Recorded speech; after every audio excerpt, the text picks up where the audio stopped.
How the fuck is everyone doing today? It's March 21st. The coronavirus has taken us by storm here. I'm trapped inside my home, bored as hell.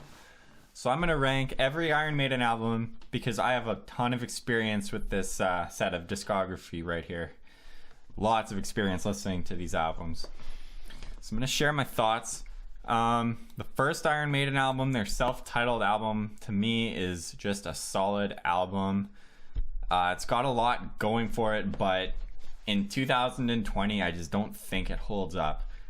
This album came out in 1980, I believe, and you can tell it's got a very raw sound. The production is very low quality, very raw, and a lot of people will like that, but for me, in 2020, it's a solid album. It's got some great songs like Phantom of the Opera and Prowler.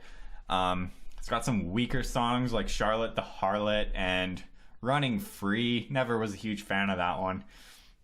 And also the self-titled song, obviously, Iron Maiden. It's a live staple. Great song. It's a solid album. Their second album, Killers, I'm going to put it as a solid album as well.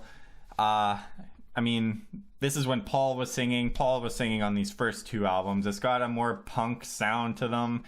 Different style than the later albums. I'm more of a fan of their later albums, but I still do enjoy these early ones. It's a solid album. It's got great songs like Wrathchild and Murders in the Rue Morgue and Killers, the self-titled. Great song. Interesting riffs. It's got a very punk sound, but it also has melodies and metal melodies, and you can tell that Iron Maiden are starting to find their sound that we know and love today. Number of the Beast, I'm gonna put as a kick-ass album.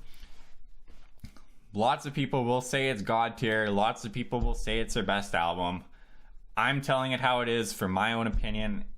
It's not one of their top 5 albums. It's a kick-ass album. I'll put it here. There's a lot going for it, but I think in general, they're still trying to find their sound. The production maybe sounds a little bit dated and old listening in 2020. And some of the songs like Run to the Hills and Number of the Beast are just overplayed. I've heard those songs so many times. It's hard to enjoy them today still. But lots of great underrated songs on this album, absolutely. Like 22 Acacia Avenue, Invaders, kind of an underrated song. It opens the album quite well. But then there's songs like The Prisoner, which, doesn't really do a lot for me. But obviously, Hallowed Be Thy Name is on this album, and that will always be a legendary song, a great song. So it's a kick-ass album overall. Peace of Mind. Now, we're starting to get to the Iron Maiden that I know and love. Peace of Mind, I think, came out in 83, and just a timeless metal classic. This album will always be a metal classic. So many great songs in this album. Opens with Where Eagles Dare. Awesome song to open to. It's got Flight of Icarus, just a quick, heavy song, catchy song. And it's got some of Iron Maiden's best songs on this album. It's got The Trooper. It's got Revelations. Revelations is one of my favorite songs, not only by Iron Maiden, but of all time. Revelations is just a great, beautiful song. It's got lots of amazing guitar melodies. It's got incredible guitar solos and some sections where they slow it down and get slow and melodic. It's a great song. Underrated songs on this album also, like Still Life is on this album. Still Life, very underrated. To Tame a Land, very underrated. Die With Your Boots On, incredible song. Amazing guitar melodies. They really found their twin guitar harmony on this album, and the guitar solos and the production, and it's just a timeless metal masterpiece. Will always be like that. Couple filler songs, Quest for Fire and what's that other one? Sun and Steel. Those two songs bring it down a little bit, but the other songs are just so consistently phenomenal that this is a God tier album, absolutely. Power Slave follows up Peace of Mind, and another god tier album. Power Slave and Peace of Mind are definitely up there on Iron Maiden's best albums of all time. Any given day, I could find myself liking either Power Slave or Peace of Mind is my favorite Iron Maiden album. Power Slave just has so many incredible songs. A lot of their classic songs like Aces High kicks your ass right away and kicks it hard. 2 Minutes to Midnight, just such a classic head banging song. I can't listen to that song without just head banging away, because 2 Minutes to Midnight, just that classic 80s metal song sound that you just love. What else is on this album? I mean, Rime of the Ancient Mariner, long, epic, incredible, phenomenal song. Lots of transitions. One of my favorite songs ever. Flash of the Blade, great song. Power Slave, the self-titled song, it's got that Egyptian kind of sound to it. That Egyptian style guitar riff just sounds so good. And that instrumental section with like the bass solo and then the guitar solos harmonizing all together. One of their greatest instrumental sections ever on Power Slave. I'm sure I'm missing some great songs on this album, but overall, Power Slave, just incredible songwriting, incredible production. The drums sound killer. The bass lines are insane. The guitar melodies are crazy good. Power Slave, just consistently good from beginning to end. No weak points on this album whatsoever. Power Slave, more than likely my favorite Iron Maiden album. On 9 times out of 10 days, I'm going to say Power Slave is my favorite Iron Maiden album. Great classic metal album, and it always will be. Somewhere in Time, I'm going to put as a kick-ass album. It's got a lot of great songs.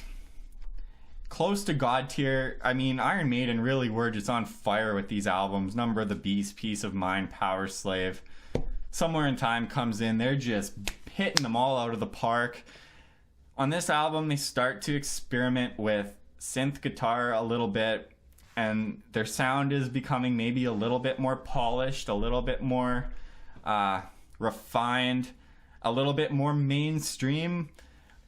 We've got Wasted Years, which is kind of a pop song, and it's a great metal song that can also be called a pop song.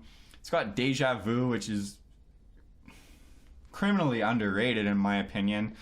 Alexander the Great, I mean, one of their top 10 songs right there with Alexander the Great. So many incredible moments of that song. Tells a great history lesson story. So many time signature changes. The solos are incredible.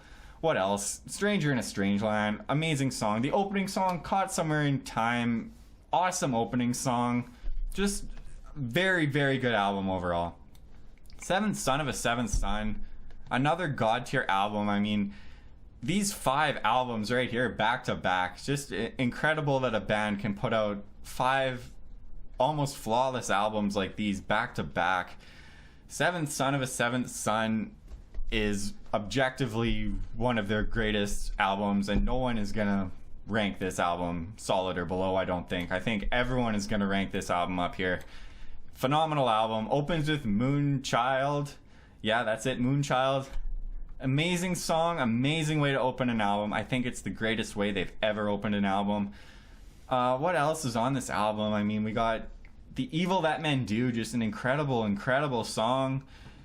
We've got Can I Play With Madness, a little bit more poppy, but it's still a great song. Infinite Dreams, absolutely beautiful song, beautiful guitar work.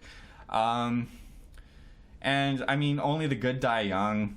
The whole album is good, start to finish, and I love that it's a concept album. Every song relates kind of, in a way, to an overall story of the 7th son of a 7th son being born, and he's tempted by good and evil, and he has to decide which path to take, whether it be the good path or the evil path, and there are prophecies, and he's dreaming and he has prophecies in his dreams, and all those themes from song to song just make this album great.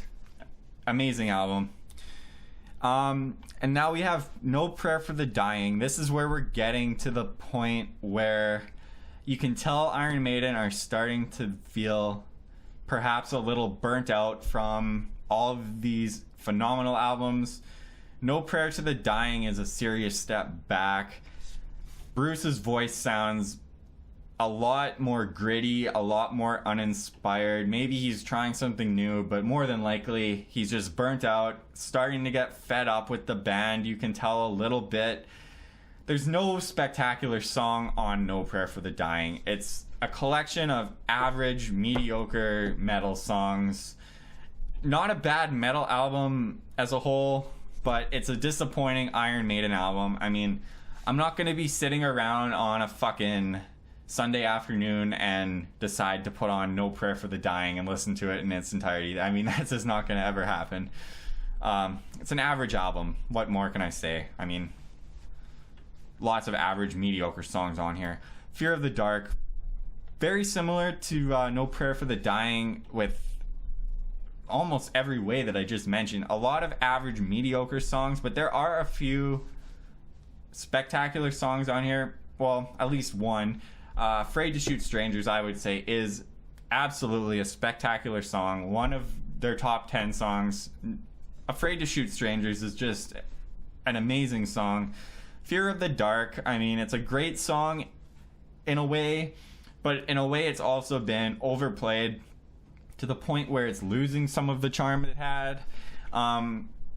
Like Fear of the Dark, I think they've played that song on every single live show they've had since 92 when this fucking album came out. And I think in 2020, at least for me, if I were to go to Iron Maiden and see them live, Fear of the Dark, if I had to piss really bad, I would not feel bad taking a piss break during Fear of the Dark, because I'm really not missing anything. It's been extremely overplayed. But I mean, a lot of the songs on this album, Fear of the Dark, just a lot of them are cringy songs and cheesy songs. There are a lot of songs like that. I mean, the Apparition, Judas Be My Guide, Weekend Warrior, Wasting Love. I mean, the list just goes on of cringy songs. The choruses of a lot of these songs are just cheesy and cringy. I mean, The Fugitive, Childhood's End, the list just goes on and on. It's hard for me to listen to a lot of songs on this album. There are a few gems. I mean, the opening song, Be Quick or Be Dead, that is a kick-ass song. Absolutely kick-ass song, but I don't know. Most of them are cringy, cheesy songs and just uninspired. Very similar to No Prayer of the Dying. Now we have X Factor. You know, this one, it's hard for me to actually decide if it's gonna be a kick-ass or a solid. Oh god, I think it's a solid album. It's very underrated for sure. It's very close to being kick-ass, but I am gonna put it as solid because it does have its problems. But man, X Factor, this is when Bruce left the band and was replaced by Blaze. And Blaze's vocals, I gotta admit, I'm not a huge fan, but on this album, they kind of work. And this is an extremely dark album. Very dark album. Lots of great songs, great songwriting on this album. I love the production of this album. It's got kind of a dark feel. The bass has a very dark sound, and the drums sound so solid. I love the sound of the drums on this album. Great songwriting for sure. Blaze's vocals will bring it down a little bit, but again, his vocals kind of work on this album. This album is very underrated. Very underrated. People love to shit on this album just because Blaze sings on it, but if you listen to it, there are a lot of gems on this album. Absolutely. Virtual 11, I mean, where else would this one go other than the fucking hot garbage? Virtual 11 is the hot garbage of Iron Maiden and always will be. So much went wrong on this album. I mean, considering Blaze was singing on it and it immediately followed up X Factor, it's hard to understand what went wrong. Blaze's voice just sounds plain worse on this album than X Factor. I don't know why, but it does. And this album just suffers from cheesiness. Again, a lot of cheesiness on these songs. I mean, The Educated Fool Don't Look in the Eyes of a Stranger, and I mean, I can't even remember some of the other names, but lots of cheesiness to Blaze's vocals.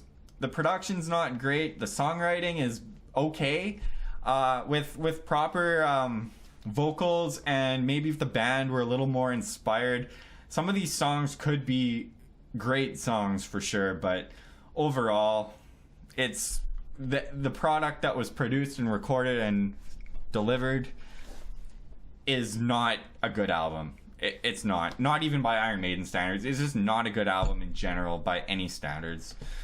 Brave New World, Bruce comes back in year 2000 and they pump out Brave New World, and Bruce comes back with a passion. This I definitely put in God tier.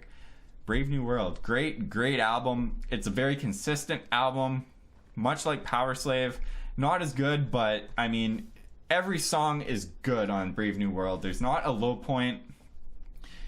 Not very many spectacular, outstanding songs on Brave New World, but I can put on Brave New World, listen to the whole thing, and I'll be jamming out to the whole thing. It's so many good songs on Brave New World. Not a low point at all. Just a killer, solid album as a whole. Dance of Death. I mean, this one, I don't know. I'm gonna put it as a solid album because there are a lot of great songs on here. There are also a lot of mediocre, not so good songs, but the great songs are great. I mean, Dance of Death is one of my favorite songs ever. No More Lies, great song. Rainmaker, quick, kick-ass song. What else is on here? Journeyman, unique song. They have a lot of acoustic guitar work on this song. Like, Journeyman is an acoustical guitar song, and it's a unique song by Iron Maiden standards, but it's also a really good song. Lots of acoustic work. They start to get more progressive. They start to get longer songs. But some of them on this album, like Gates of Tomorrow, New Frontier, Monstigur, Wildest Dreams, they're just mediocre rock songs, metal songs. But it's a solid album overall for sure. And now we have Matter of Life and Death. I am gonna put this as a kick-ass album, but very close to God tier. Definitely, this is probably my favorite in the kick-ass category. But God, Matter of Life and Death, such a dark album. I mean, if you're looking for a dark fix, this fucking delivers the goods. I mean, it's dark. There are a lot of songs about war. There are a lot of songs about religion. There are a couple low points which bring it to this category. But if it wasn't for The Pilgrim, Out of the Shadows, and Lord of Light, which in my opinion are the low points, this would be God tier. But those songs kind of just bring it down. I kind of want to skip those songs when I hear them. But man, the other songs, opens with Different World, gets you in the mood for it. These Colors Don't Run follows up. Just awesome war song. Other awesome war songs on this album, like The Longest Day, which is about D-Day. Just awesome war song. And then there are the religion songs, like For the Greater Good of God, which is a long, epic song. And it's just amazing song, phenomenal. And I love how the production of this album, very low production value. They didn't overproduce it. They all played live in the room. They recorded it. A little bit of processing, not a lot, but it sounds like just right off the floor. It sounds like a live performance and just sounds like a real human performance, and just incredible album, incredible songs. Brighter Than a Thousand Suns, I mean, it's about the Manhattan Project and it's about the atomic bomb, and Brighter Than a Thousand Suns just has so many good riffs, phenomenal guitar solos. Just, if you're looking for a dark, ominous, eerie album, Matter of Life and Death is incredible. Final Frontier, God, I kind of want to put it in disappointing, but I think it's still a solid album. Final Frontier, it's got its low points. Like the first 4 minutes, I don't really understand, to be honest. The first 4 minutes are a little weird. I understand they were trying something different. Lots of synth drum machine work and vocals, kind of echoey vocals. I mean, it's not, the first 4 minutes aren't really a song. It's more of like an artistic creation. But in my opinion, just not a great way to open the album. When I re-listen to it, I always skip the first 4 minutes. I mean, no one's gonna listen to the first 4 minutes anymore. But when the Final Frontier song kicks in, you know Maiden are back. Just a kick-ass rock song, and lots of great songs on this album. The Talisman, one of Iron Maiden's top 10 songs. The Talisman, incredible song, phenomenal song. Ends with When the Wild Wind Blows, which is an epic, long, progressive song. Starts out slow, tells a very kind of dark, sad, depressing story of the nuclear apocalypse, but just incredible song. Lots of great transitions, and the solos are great. But some of the songs, I mean, The Alchemist and Mother of Mercy and Coming Home are just mediocre. And then, of course, at the latter half of the album, you have some songs that are just too long. I mean, some of those songs, like, what are the names of them? Starblind and Isle of Avalon. They've got really good moments, really good riffs and melodies, but they're just too long. They should have been shortened. They're like, what, 9-minute songs? I mean, they're just too long, too repetitive. The Man That Would Be King, I can't listen to anymore. It's like a 9-minute song. It's just too long and too repetitive. A lot of the Final Frontier is too long. It should have been shortened and condensed, and maybe it would be a better album. There's a lot of good moments here, but it falls short in a lot of ways also. So Final Frontier, close to disappointing, but I am going to keep it in solid. Book of Souls, I mean, same thing as Final Frontier. I know this is not going to resonate well with some fans. I mean, some people say it's their best album. I mean, that shocks me completely. I wouldn't even put it kick-ass. I mean, I'm thinking either disappointing or solid. I'm going to put it as solid because I think it's probably better than Dance of Death, at least. But I mean, Book of Souls, to me, there's just a lot of long, repetitive, it almost falls the same as Final Frontier. It's got some great moments, of course. The opening, If Eternity Should Fail, is incredible. Book of Souls, the title track, awesome song.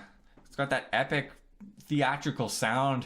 But then a lot of mediocre songs like Death or Glory, Tears of a Clown, The Man of Sorrows, and I mean, there are others. Shadows of the Valley, When the River Runs Deep. I mean, those are all just mediocre songs, and that's half the album right there. And I don't think the few amazing songs on this album really make up for a lot of the mediocrity that we see. And I mean, it closes with a masterpiece, of course, Empire of the Clouds. It's, what is it, a 21-minute song or 19 minutes or something? I don't fucking remember at this point, but when you listen to that song, it definitely does not feel that long. Empire of the Clouds, masterpiece song. I love how it opens with just slow piano, slowly adds in some guitars, slowly adds in the drums, builds it up over the course of 5 minutes, and then the Iron Maiden we know and love crash through, and the remainder of the song just kicks a lot of ass. Lots of progressive changes, lots of transitions. Empire of the Clouds is definitely a masterpiece, and I love the story that it's based on. The R101 airship that crashed and killed, I think, all of its passengers. So yeah, that's my list of Maiden albums. Everyone stay fucking safe out there. Stay the fuck home. Try not to catch coronavirus. And we're all gonna get through this. Peace out.